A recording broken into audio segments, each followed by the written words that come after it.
Hello viewers, আসসালামু আলাইকুম। এই ভিডিওতে আমি দেখাবো কিভাবে হোয়াটসঅ্যাপ গ্রুপ সহজে ডিলিট করবেন। প্রথমে আপনার স্মার্টফোনের হোয়াটসঅ্যাপটি ওপেন করুন।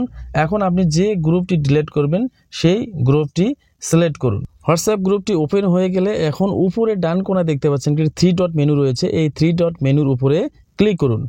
এখন উপরে গ্রুপ ইনফো অপশনের উপরে ক্লিক করুন। এরপর স্ক্রিনে এই ধরনের একটি ইন্টারফেস দেখতে পাবেন। এখন নিচে আপনাকে স্ক্রল করে আসতে হবে। স্ক্রল করে আসলে আপনার হোয়াটসঅ্যাপ যে কন্ট্যাক্ট নাম্বারগুলো আছে এখানে দেখতে পারবেন।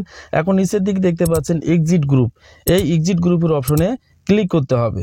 মনে রাখবেন যে কোনো হোয়াটসঅ্যাপ গ্রুপকে আপনি ডিলিট করার পূর্বে অবশ্যই প্রথমে এক্সিট গ্রুপ দিয়ে বের হতে হবে। এরপর সেই গ্রুপটির এখানে ডিলিট অপশন আসবে, তারপর আপনি সেই গ্রুপটিকে ডিলিট করতে পারবেন। তো যাই হোক, এখন আমি যেহেতু ডিলিট করব তার পূর্বে এক্সিট গ্রুপ অপশনে ক্লিক করে নিচ্ছি।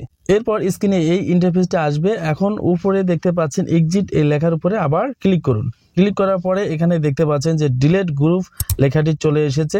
এখন আপনি কিন্তু সহজে ডিলিট করতে পারবেন। ডিলিট করার জন্য এই ডিলিট গ্রুপ লেখার উপরে ক্লিক করুন। এরপর স্ক্রিনে এই ইন্টারফেসটি দেখতে পারবেন। আপনি আপনার গ্রুপটিকে ডিলিট করতে চাচ্ছেন, ডিলিট করার জন্য ডিলিট গ্রুপে লেখার উপরে ক্লিক করুন। ক্লিক করার সাথে সাথে কিন্তু আপনার স্ক্রিনে দেখতে পারবেন যে সেই গ্রুপটি কিন্তু অলরেডি ডিলিট হয়ে গিয়েছে। এভাবে কিন্তু খুব সহজে আপনার যে কোনো গ্রুপে কিন্তু হোয়াটসঅ্যাপ থেকে একদম ডিলিট করতে পারবেন। আশা করি ভিডিওটি ভালো লেগেছে আর ভিডিওটি দেখে শিখতে পেরেছেন যে কিভাবে গ্রুপ ডিলিট করতে হয়। ভালো থাকবেন, ধন্যবাদ। Thank you for watching the video.